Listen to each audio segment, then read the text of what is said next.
Welcome to the ideal gas law.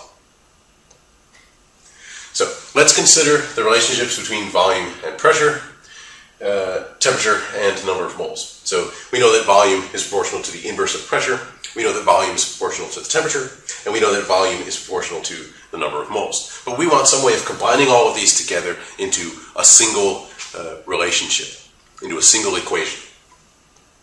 So we can combine these three individual relationships into one relationship. We know that volume has to be directly proportional to N and T, and inversely proportional to P, so we can say that volume is proportional to NT over P. And now we can say that volume is equal to NT over P times some constant K, where now this constant K doesn't depend on any other quantity. If it doesn't depend on anything else, that means that its value should be constant no matter what the volume, temperature, number of moles, and pressure do. Which means that value should be some special value. So we go out and we measure it, and we're going to call this constant R. We're going to give it a new special symbol, capital R, and we're going to call it the gas constant. Because it's a constant, it doesn't change. So the value of R is 0.0821 liters times atmospheres divided by moles times Kelvin. Now you can go back and check and make sure that these units should in fact give us the units that we want. Plug these units in to the equation on the last slide with temperature and number of moles and pressure, and you should see that it will end up giving us a volume liters that we want for the other side. So that now gives us the ideal gas law, which has a few different forms. One form is this one: volume is equal to nRT divided by P, or probably the form that you're more familiar with, PV equals nRT, or Pfnert. Right? This is the ideal gas law. So this now finally combines all of our relationships of Avogadro's law, and Boyle's law, and Charles's law, and Gay-Lussac's law, all together into one overriding law that we can derive any of the others from. And so this is the only one that you really need to remember. So, what is the volume of exactly 1 mole of gas at exactly 0 degrees C and exactly 1 atmosphere? Well, we have Pfnert, our ideal gas law. We can rearrange that to give us volume, V equals nRT over P.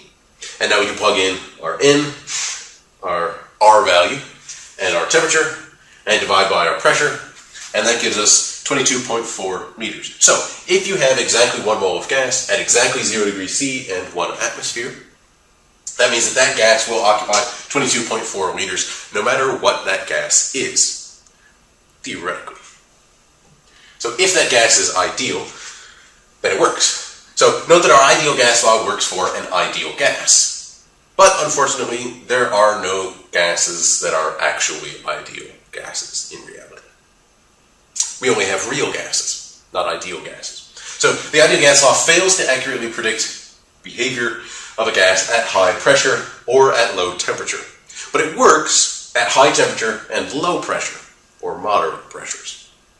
As we get to higher and higher pressures, it fails more and more spectacularly. As we get to lower and lower temperatures, it fails more and more spectacularly. But if we're around room temperature and around 1 atmosphere, it does reasonably well. It'll be pretty close to what we actually see.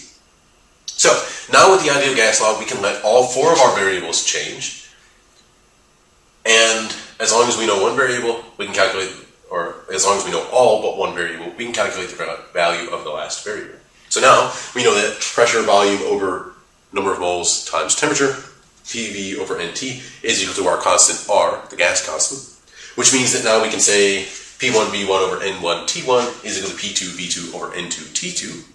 And now we can let any of them change, and as long as we know the initial state and the final state, or we have some ratios between, say, N1 and N2, and we know the rest of the variables, we can find one of the variables.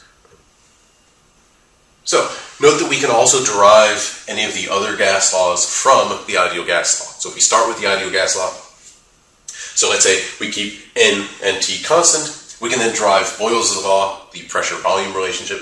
So we know that P1 V1 over N1T1 is equal to P2 V2 over N2T2. Well, if we know that number of moles is constant, then N1 has to be equal to N2. And if we know the temperature is constant, then T1 is equal to T2, which means that now we can replace the N1 and T1 in here. Sorry, we can replace the N2 and T2 in there with an N1 and T1. So that now becomes this. And now we have N1, T1 in the denominator there, and N1, T1 in the denominator here. So we can get rid of the denominators. And now we have P1, V1 equals P2, V2. That's Boyle's law. We can do the same thing for the other gas laws as well. So that was the ideal gas law.